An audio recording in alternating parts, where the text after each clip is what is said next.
Frente a una situación traumática o muy difícil de superar, la mente hace lo posible para procesar dichas emociones, empleando, en algunos casos, complejos mecanismos de defensa para poder resguardarse ante tanto dolor y poder sobrellevar la situación. De todas maneras, a veces la psiquis termina por colapsar, así como le sucedió a Edward Daniels, o mejor dicho, a Andrew Ledis. Este thriller psicológico, ambientado en los años 50, una época de cambios bastante turbulentos para la psiquiatría y la psicología, nos da pie para adentrarnos en la mente del personaje, también para conocer cómo era el contexto de la salud mental en ese entonces y descubrir y maravillarnos por lo extraña e increíble que puede llegar a ser la mente humana. Empecemos. Shooter Island es otra joyita del grandísimo Martin Scorsese. En el reparto vemos a figuras como Leo DiCaprio, Mark Ruffalo, Michelle Williams o Ben Kingsley. El film hace que nos cuestionemos hasta dónde es capaz de llegar el poder de nuestra mente y hasta dónde podemos dudar incluso de nosotros mismos. La trama desde un principio nos plantea un escenario de misterio policial, o eso creemos, pero luego, junto con el protagonista, somos testigos de duras respuestas que van siendo develadas. La peli nos mete en un ambiente donde las sombras del protagonista comienzan a salir cada vez más a la luz hasta acercarnos por completo a la resolución, una que despierta a los fantasmas del pasado, atormentando de manera casi insostenible al protagonista. Quizás hayas visto esta peli más de una vez, si aún no lo hiciste no sabemos qué estás esperando, pero si cumpliste con la tarea, seguro notaste algunos de los guiños que el director nos muestra desde un principio, jugando con nuestra mente, haciéndonos pensar que algunos detalles pueden parecer mera casualidad cuando en realidad están ahí por algo.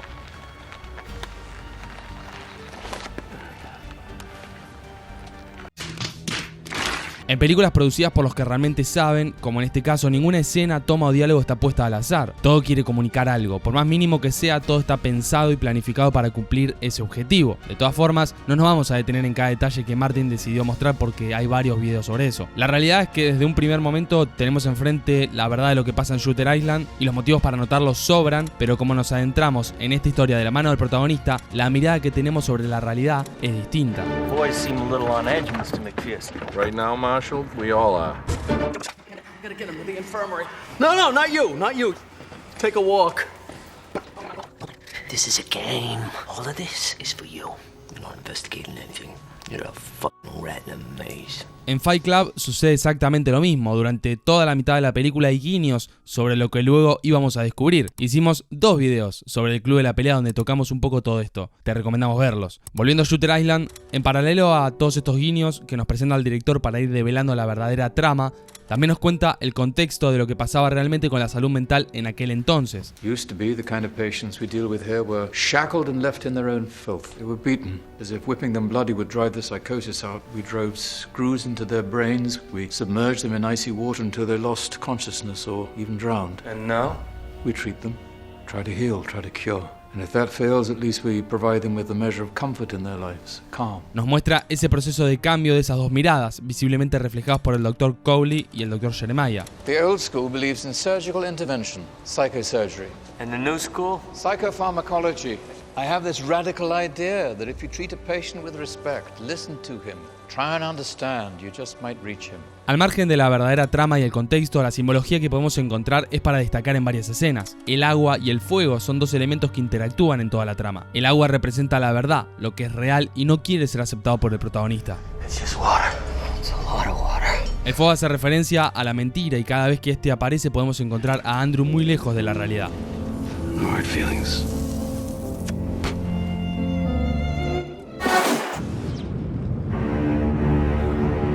Ni hablar que Andrew nunca tuvo un encendedor en su poder, siempre que quería fumar le prendían el cigarrillo, y esa es otra clara muestra de que era un peligroso paciente psiquiátrico. También la atmósfera que se crea en algunas escenas con la música, el tono de la luz, nos hacen partícipes de cómo Andrew está viviendo toda esa situación. El cielo, principalmente en el comienzo del film, nos transmite de manera muy sutil que algo raro sucede, que de alguna manera están inmersos en una atmósfera diferente.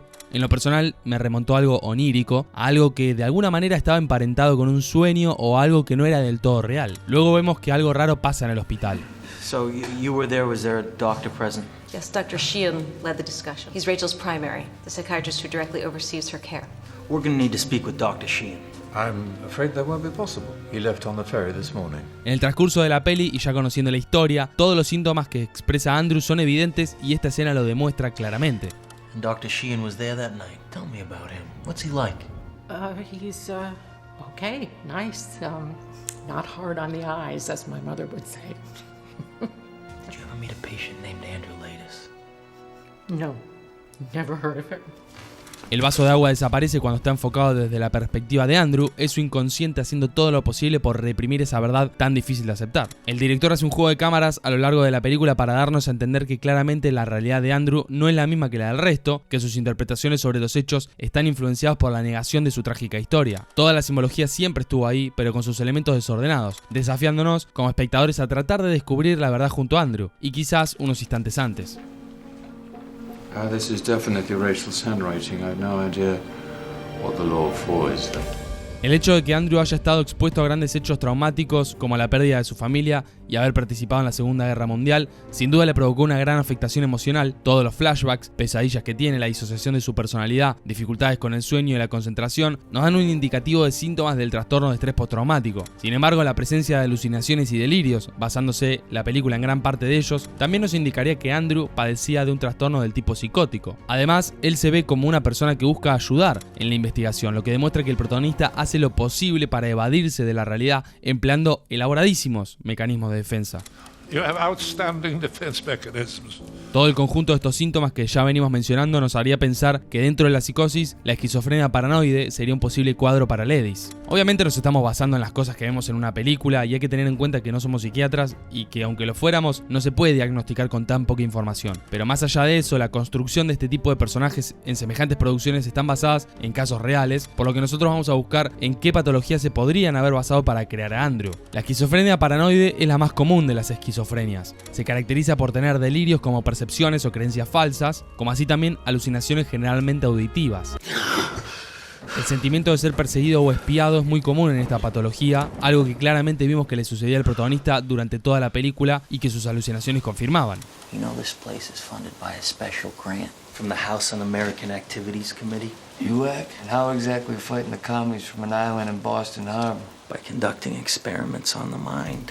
Ya con el correr de los minutos, la historia va abriendo un abanico de posibilidades que no sabemos realmente lo que está pasando, cuál de todas las posibles verdades es la correcta. Los guiños se van poniendo cada vez más obvios, pero estando metidos en la trama es difícil notarlos. Please don't do this. Don't go.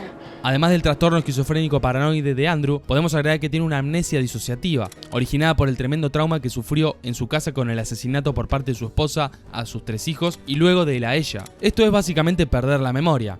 Otro mecanismo de protección del cerebro para que el sujeto pueda seguir con su vida, ya que con el peso de semejante episodio vivir bien sería para él una tarea titánica. Y no solamente borró los recuerdos, sino que creó una realidad paralela por su esquizofrenia. Dentro de los tipos de amnesia disociativa, Andrew tenía una localizada, ya que no recordaba solamente un acontecimiento en concreto de su vida. Y con respecto a la guerra, parecía ser más bien un estrés postraumático por la dificultad para dormir, las migrañas, los flashbacks bastante frecuentes, las pesadillas, etc. Algo para reflexionar de todo esto es que, poniéndonos en el lugar del protagonista, ¿cómo hubiese reaccionado nuestra mente frente a semejante dolor, a semejantes experiencias como lo fueron, primero, una guerra vivida en carne propia y luego perder a toda tu familia de la manera más áspera que pueda existir? La culpa que siente viene por el lado de que no buscó ayuda profesional cuando su esposa prendió fuego el departamento y tampoco cuando dijo que tenía un bicho en la cabeza. After she tried to kill herself the first time, Dolores told me she had an insect living inside her brain. She could feel it clicking across her skull, just pulling the wires just for fun. She told me that, but I didn't listen. I loved her so much. Why did you make them up? Because I can't take knowing that Dolores killed our children. I killed them because I didn't get her help. A pesar de esto, él se mudó al lago, se hizo adicto al trabajo y al alcohol, tapó sus problemas con una solución a corto plazo, sin imaginarse que todo iba a terminar de la peor manera. Semejante fue su trauma que su mismo cerebro le hizo olvidar que tenía 3 hijos. O sea, olvidarte que tenés hijos. Es increíble la mente humana y estas cosas suceden en personas reales, lógicamente. Por eso hay que ser consciente de este tipo de cosas, por más de que sea algo extremo y parte de una ficción. Nadie está exento de atravesar algo así. Hay que cuidar nuestra mente, hacer terapia, aunque pensemos que tenemos un problema común, por así decirlo. Porque la salud del coco es igual o más importante que la física. Y esto lo vimos con su esposa, que por no acudir a un profesional y recibir un tratamiento adecuado terminó matando a sus hijos, totalmente alejada de la realidad. My school is Why are you all wet, baby? El intento por parte de los doctores de forzar la vuelta a la realidad de Andrew se muestra desde el comienzo y a lo largo de toda la película. Con la frase anterior, ¿por qué estás mojado, amor?, el doctor trata de pinchar, provocar la mente del paciente para tratar de remover los cimientos de los recuerdos que el cerebro de Andrew tapó para defenderse de sí mismo. Esta representación o reviviscencia de los traumas del paciente ejercido por los médicos en la película tiene cierto parecido con el psicodrama, una forma de psicoterapia creada por Jacob Levin Moreno a mediados del siglo pasado, donde se pretende representar los conflictos de la persona para ayudar a interiorizarlos. Sin embargo, en algunos pacientes, como sería el caso de Andrew, podría desencadenar en que estos delirios se refuercen, o que se logren ciertos avances momentáneos para luego volver a empezar desde cero. What about you? You got a girl? Babe? I was. She died. There was a fire at the apartment building while I was at work. 4 people died. I killed them. Here's my fear, Andrew. We broke through once before, 9 months ago, and then you regressed. I don't remember that. I do. You reset, Andrew, like a tape playing over and over on an endless loop. I hope that what we've done here will be enough to stop it from ever happening again, but I need to know you've accepted reality. Siempre la verdad estuvo enfrente, pero nuestra empatía era con el protagonista. Y es por esto que nuestra visión siempre fue la misma que la suya. Esto es, por cierto, un acierto tremendo por parte del guionaje. Porque es una línea delgada entre tener excelentes resultados o hacer todo mal y que sea algo obvio y aburrido. Who did this to you, George? You did. Andrew me deja la sensación de que en su pasado fue una persona noble, que ha trabajado y se ha esforzado por construir una familia y tener una buena vida a pesar de haber participado en la Segunda Guerra Mundial y de haber vivido en carne propia muchas cosas espantosas. Empatizamos con él porque hay un trabajo impecable de guión, pero por sobre todas las cosas la actuación de Leo es impresionante, le creo absolutamente todo. Podemos poner como ejemplo la escena final de la película, que es sencillamente para verlo 1.000.000 de veces. Gotta get off this rock, Chuck. Get back to the mainland. Whatever the hell's going on here, it's bad.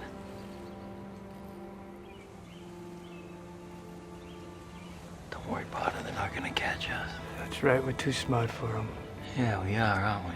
You know, this place makes me wonder. Which would be worse? To live as a monster? Or to die as a good man? Teddy? Quiero destacar esa escena como una de las mejores que vi en mi vida. El clímax total de la película se da ahí, en los segundos finales. Toda la información que nuestra cabeza viene sumando durante esas 2 horas es para que podamos dimensionar esta última escena. Además nos plantea un dilema con la pregunta del cierre que nos deja pensando una vez terminado el film. Vamos a hablar un poco más de eso sobre el final. Well, I went into this venture and aggressively trying to find something. When you feel that impact at a very early age, it makes quite an impression on you. ¿Quién es son? Shooter Island es más que una película de suspenso bien pensada. Los tratamientos que se emplean en las personas con patologías mentales fueron cambiando a lo largo del tiempo. Para estar un poco más en contexto, en la década del 50 la salud mental y el ámbito de la psiquiatría se encontraban en un proceso de cambio total. Todo el dolor que dejó la Segunda Guerra Mundial logró poner al descubierto el horror que vivían los pacientes que eran ingresados a un hospital psiquiátrico. Tremenda época para haber nacido. No fue suficiente el dolor de aquellas personas que tenían que formar parte de la guerra, distanciarse de la familia, enfrentando la posibilidad de que podías morir en cualquier momento. Porque si lograbas volver con vida, ibas a cargar con un trauma enorme, consecuencia de todas las vivencias que conlleva estar en una guerra, para finalmente ser trasladado en uno de estos hospitales por no poder superar esta situación, volviendo a atravesar nuevamente experiencias espantosas, acorde al trato que se les daba a los pacientes con alguna enfermedad mental en esa época. Claramente, por esos tiempos los derechos humanos estaban un poco olvidados, pero fue gracias a este conflicto bélico que el paradigma comenzó a cambiar. Tampoco estamos diciendo que hoy en día las cosas sean utópicas, en fin. En ese momento las razones éticas de devolverle sus derechos a las personas que eran ingresadas a los psiquiátricos comenzó a pesar. La peli nos muestra de manera clara este tiempo de cambio, donde aún convivían las dos miradas de la psiquiatría, la psicocirugía, que incluía técnicas barbáricas como la lobotomía, que eran extremadamente dolorosas y con resultados polémicos, y por otro lado la psicofarmacología, que sería la utilización de fármacos en conjunto con alguna terapia alternativa. Procedures like the transorbital lobotomy. Some say the patients become reasonable, docile. Others say they become zombies. A new drug has just been approved called Thorazine, which relaxes psychotic patients. You could say tames them. Hoy en día puede parecernos una barbaridad, pero la lobotomía en esa época fue celebrada como una cura milagrosa. Era practicada generalmente en pacientes con depresión severa, esquizofrenia o trastorno obsesivo compulsivo, incluso en casos de personas que tenían dificultades de aprendizaje y problemas con la violencia. Si bien hoy sería muy fácil de juzgar este hecho en la historia de la salud mental, también hay que reconocer, sin justificar, que estas personas tenían el verdadero deseo de mejorar la vida de sus pacientes. Podemos pensar por el sentido común que igualmente esto sería una locura en aquel entonces, pero claramente el sentido común actual no es el mismo mismo que aquel. En este contexto, sin tratamientos muy eficaces, surge la lobotomía, desarrollada por el portugués Egas Moniz, quien posteriormente ganaría el Premio Nobel de Medicina por haber desarrollado esta técnica, aunque habiéndola probado solamente en un chimpancé. Ever heard of a transorbital lobotomy? They zap the patient with electroshock, then go through the eye with an ice pick. Pull out some nerve fibers. Makes the patients much more obedient, tractable. It's barbaric, unconscionable. Do you know how pain enters the body, Marshall? Do you? Depends on where you're hurt. No. It has nothing to do with the flesh. The brain controls pain. The brain controls fear, empathy, sleep, hunger, anger, everything. What if you could control it? Si bien el procedimiento cambió con el correr de los años, en un principio consistía en perforar un par de agujeros en el cráneo y empujar un instrumento afilado en el cerebro. Luego lo que se hacía era barrer de un lado al otro hasta cortar algunas conexiones cerebrales. Olvídate que te ponían anestesia o algo para que no te revuelques del dolor. Walter Freeman, joven neurólogo de los Estados Unidos, quedó sorprendido con esta técnica y comenzaron a implementarla en ese país. Su popularidad estaba en ascenso. Este sujeto se recorría el país en su lobotomóvil y llegó a realizar estas intervenciones hasta en cuartos de hotel. No es broma esto. Allí se perfeccionó la técnica y para que sea un procedimiento más simple y se demorara menos tiempo, se comenzó a martillar con instrumentos de acero similares a los picahielos a través de la parte posterior del ojo. Esta técnica mejorada fue llamada lobotomía transorbital, donde el paciente tampoco era anestesiado, simplemente eran noqueados con una máquina de electroshock. Tremendo. Una verdadera locura. Detalle de color, entre los pacientes de Freeman se encontraba Rosemary Kennedy, hermana del expresidente de los Estados Unidos. Perdió sus capacidades motrices luego de ser sometida a esta técnica a la corta edad de 23 años. Freeman la promovía como la cura para todo, desde patologías serias hasta depresión posparto o indigestión por nervios. Pero la realidad es que una minoría tenía resultados positivos. La mayor parte terminaba con problemas motrices, problemas para comunicarse, para comer por sí mismas, con nuevas patologías o muertas. La popularidad de este método no cayó en picada gracias a que un día la población se despertó y dijo esto es una locura, sino que le debemos el fin de la lobotomía al desarrollo de los psicofármacos, principalmente con la aparición de la clorpromazina, también llamada toracina. Hasta ahí permaneció la relativa buena imagen de la lobotomía, pero tardó un par de años más en desaparecer, dado que era un procedimiento súper sencillo, capaz de realizarse en 10 minutos y aún tenía muchos adeptos. Años después, los familiares de los damnificados por lobotomías hicieron un reclamo a la Fundación Nobel para que le quiten el premio a Moniz, aunque esta se rehusó. Y gracias a la Isla Siniestra me puse a investigar todo esto y lo estoy transmitiendo en este video. Por eso creo que además de la maestría del film en cada uno de sus aspectos, este es genial porque te deja algo para pensar, para investigar y aprender un poco más. Incluso ayuda a que los seres humanos no olvidemos cómo eran las cosas hace no tantos años y eso es genial también para no volver a repetirlas. También la película es una crítica a la psicofarmacología, en cierto punto a la corriente actual de la psiquiatría, la cual en muchos casos se centra en recetar medicamentos al paciente y no hacer demasiada terapia con él. Y esto es algo que no se ha modificado tanto desde la década del 50 hasta la actualidad. What the fuck is this? Withdrawal. Chlorpromazine. I'm not a fan of pharmacology, but I have to say in your case. Chloropromo what? Chlorpromazine. The same thing we've been giving you for the past 24 months. What happened to you? I started asking about these large shipments of sodium amytal and opium-based hallucinogens. Psychotropic drugs.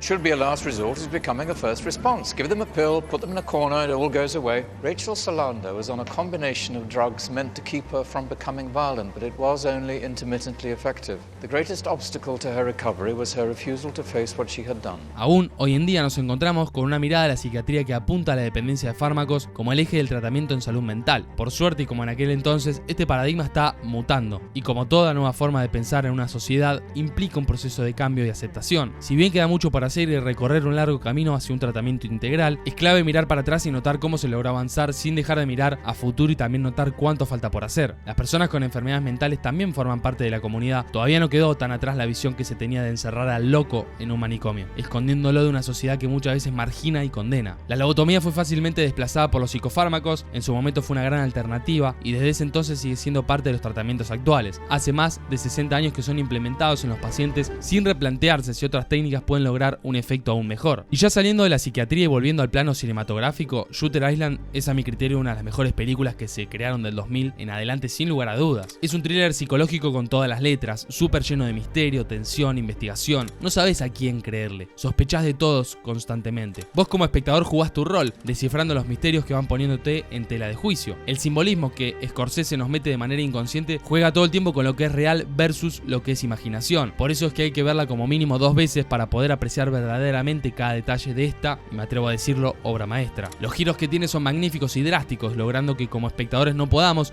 ni queramos, quitar la atención a la película aunque al lado nuestro se esté prendiendo fuego la cena de hoy a la noche. ¿Qué me importa? Primero nos encontramos con un detective de renombre que va a investigar un caso a una isla remota, donde está lleno de cosas raras que no entendemos pero creemos que vamos a ir develando. Luego se da un giro bastante brusco y ahí toma sentido el nombre de la película, porque pensamos que el protagonista es una víctima de esa isla, ahora siniestra, que quiere agarrarlo y no dejarlo ir porque pasan cosas turbias, aunque lógicamente en este punto había muchas cosas inconclusas. Más adelante se da el giro más picante de la historia, cuando en el faro, en lugar de desenmascarar todo lo turbio que sucedía en la isla, al protagonista le hacen ver la realidad, que él es un paciente de la institución y que Chuck es, para sorpresa de todos, su terapeuta. El flashback que tiene el protagonista, donde nos muestran todo lo que pasó en el lago con su esposa e hijos, es terrible. También otra escena impresionante de esta película. Y ni hablar del momento en que entra Chuck vestido de terapeuta, es fenomenal. Como que sentimos que él en cierto punto se encariñó con su paciente y que le duele estar mostrándole la verdad tan cruda, tan de golpe. Destaco muchísimo la actuación de Mark Ruffalo en esta película. Y cuando ya todo cuadraba perfectamente y pensábamos que ya estaba llegando al final y la historia se iba a ir apagando, se da la mejor escena del film. Como ya mencionamos, con un protagonista en cierto punto curado, nos vuelven a hacer creer que él no se curó y que sigue estando en el estado que estuvo casi toda la película. En la misma escena y en literalmente las últimas líneas del film, hay otro gran y esta vez giro final de la trama, donde descubrimos que el protagonista sí estaba curado, pero que el peso de llevar en su conciencia la carga de todo lo que le había sucedido era tan grande que prefería morir o quedar totalmente abstraído de la realidad con la lobotomía. Y yo creo que este final no es la frutilla del postre, es la diferencia entre una muy buena película y una increíble. Esperamos que te haya gustado este análisis. Si así fue, suscríbete al canal para no perderte ninguno de nuestros videos. Y si no querés suscribirte y compartir este video, hacele caso a Vito. Y si Vito no te convenció, escuchalo a Leonel. Anda para allá, bobo. Anda para allá. Hasta la próxima.